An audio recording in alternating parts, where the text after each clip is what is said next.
그러니까 아까 얘기했죠. 모비우스 학설이라는 학설을 붕괴시켰던 그 유적이 연천 전곡리 유적이다. 그 다음이에요. 인골입니다. 인골. 그 인골이 주로 많이 발견됐던 곳은 동굴이에요. 인골. 동굴에서 주로 발견되는데요. 그 대표적인 인골이 발견되었던 대표적인 그 유적지가 있어요. 뭐냐면 덕천 승리산 동굴이에요. 이 덕천 이게 평안북도입니다. 그러니까 북한 지역이에요. 그 덕천 승리산에서 발견된 인골이 있는데 이 인골이 최초의 인골이에요. 한반도에서 발견된 최초의 인골입니다. 그래서 이 인골을 승리산인이라고 불러요. 됐죠? 그 다음에 이제 두 번째가 그 남한에서 발견된 최초의 인골이 있어요. 이게 이 인골이 단양 금굴 아시죠? 이 단양 금굴 그 근처에 단양 상시리 동굴이 있어요. 상시리. 상시리 동굴에서 남한 최초의 인골이 발견됐다는 것도 알아두세요. 그 다음에 이제 세 번째로 그 충북 청원에 있는 두루봉 동굴이 있어요. 제가 지금 이제 써놓은 이제 구석기 시대의 이제 유적지들이 가장 또 뭐 타이틀이 붙어 있는 중요한 유적지들이 있죠. 그 충북 청원 두루봉 동굴에서 뭐가 발견되냐면 흥수아이라는 아이 인골이 발견돼요. 어린아이 인골 두 구가 발견되는데요. 그 왜 흥수아이냐면 이걸 발견한 사람이 김흥수 씨. 그래서 흥수아이예요. 만일에 제가 발견했다면 담덕아이가 되겠죠. 그런데 흥미로운 사실은 이 흥수아이 있잖아요. 그 아이 인골의 가슴 부분에요. 꽃가루가 발견됩니다. 이 전자현미경의 승리죠. 그 꽃가루가 발견되는데 꽃가루가 어디에서만? 가슴에서만 발견돼요. 그 뭐죠? 사람이 죽었어요. 그 시체 위에다가 가슴 위에다가 그 꽃을 얹어놨다는 거죠. 이 어떤 꽃이냐면 들국화예요. 소국이라는 들국화. 그래서 이를 통해서 우리는 또 추정해봐야 되겠죠? 뭐가 있었다? 장래의 어떤 의식이 있었다, 세레모니가 있었다라는 것을 추정해 볼 수 있는 게 충북청원 두루봉 동굴의 인골 유적입니다. 그래서 이렇게 이제 정리하시면 되겠죠. 됐죠? 자, 그 다음에 여러분들 구석기 시대에서 신석기로 넘어갑니다. 확인학습. 자, 구석기 시대 신생대 제사기 홍적세라 그랬죠? 추웠다 따뜻했다. 매우 추웠다. 그런데 신석기 시대로 넘어가는 1만 년 전을 기준점으로 했을 때 따뜻해집니다. 전반적으로 따뜻해져요. 그래서 자 보세요. 구석기 시대에서 신석기 시대로 넘어가는 요 과도기가 있어요. 과도기. 그죠? 요 과도기를 무슨 시대라고 하냐면 중석기 시대라고 해요. 중석기 시대. 가운데 끼었다. 그래서 중석기 시대. 중석기 시대의 특징은 자 기온이 어떻게 됐다? 빨리 얘기해 주세요. 올라갔다. 그래서 기온이 올라가다 보니까 자 덩치가 큰 동물들이 어려워집니다. 생활이 어려워져요. 삶이 어려워져요. 체온 유지를 할 수 없다는 거죠. 그래서 큰 동물 하면 뭐가 떠오르죠? 맘모스. 맘모스와 같은 큰 동물들은 이제 위도 북쪽으로 올라가 버려요. 큰 동물은 사라집니다. 대신에 기온이 따뜻해지니까 광합성 작용이 활발해지겠죠? 그래서 뭐예요? 수풀이 번성을 합니다. 이 수풀에 몸을 숨길 수 있는 큰 동물, 작은 동물이죠. 그리고 매우 빠른 동물들이 번성을 해요. 작바 동물들이 번성하는 거예요. 어떤 동물들이에요? 토끼, 사슴, 멧돼지, 고라니 등등등. 그죠? 이런 작고 빠른 짐승들을 어떻게 해줘야 돼? 먹어야 됩니다. 근데 도구가 뭐죠? 지금 현재 있는 도구가 주먹토끼죠. 잡을 수 있어요? 없어요? 있어요. 왜 이러세요? 그죠? 토끼와 똑같은 속도로 뛴 다음에 찍으면 되겠죠. 근데 현실적으로 불가능하잖아요. 인간은 생각의 동물. 그래서 생각 격지 있잖아요. 격지. 파편. 뗀석기를 만들다가 우연하게 이제 파편이 발생하는 겁니다. 근데 이 파편을 손질하는 거예요. 그래서 이런 부분을 만들죠. 왜 이런 부분? 이렇게 자루를 만들죠. 왜죠? 이어붙이려고. 그래서 동물 뼈와 나무를 이어붙여요. 자, 이 도구 뭐가 될까요? 창이 되겠죠. 화살이 되겠죠. 작살이 되겠죠. 그러면 이 작고 빠른 짐승들을 잡을 수가 있다는 겁니다. 자, 이 도구를 자 뭐라 그래요? 이어붙였다.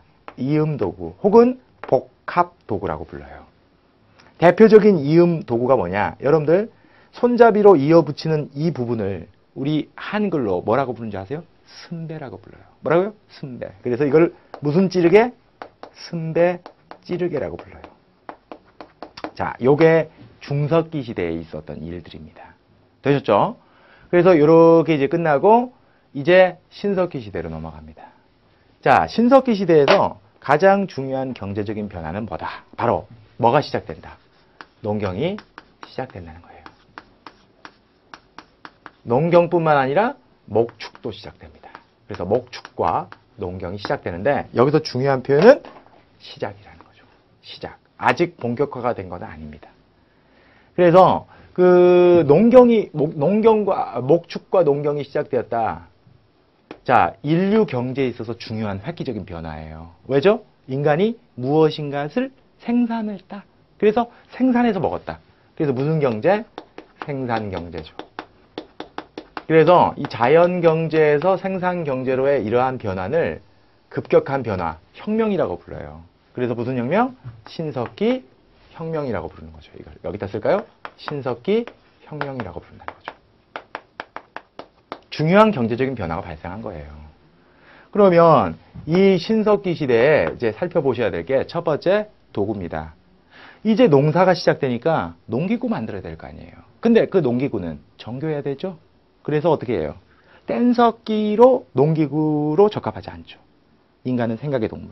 갈아버려요. 좀 더 정교해 줍니다. 그래서 간석기라는 도구가 등장합니다. 이 간석기는 주로 농기구로 이용됩니다.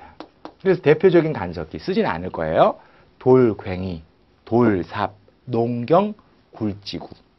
돌괭이, 돌삽, 농경, 굴지구와 같은 농기구들이 이때 만들어집니다. 그 다음에 이제 두 번째는 바로 원시적인 형태의 수공품이에요. 그래서 가장 대표적인 원시적인 수공품이 뭐가 있냐? 바로 그 가락바퀴예요. 가락바퀴. 자, 어떻게 생겼냐? 이렇게 생겼어요. 구멍이 뚫려 있고 점선이 나타나죠. 이게 가락바퀴가 뭐냐? 나무 있잖아요. 나무를 여기 가운데다 끼는 겁니다. 그래서 실을 뽑아요. 어떻게? 팽그르르르 돌리는 겁니다. 또는 무릎에다가 이렇게 돌리는 거죠. 그래서 실을 뽑아요. 그럼 이게 없었을 경우에는 손으로 꼬는 거죠. 힘들어요.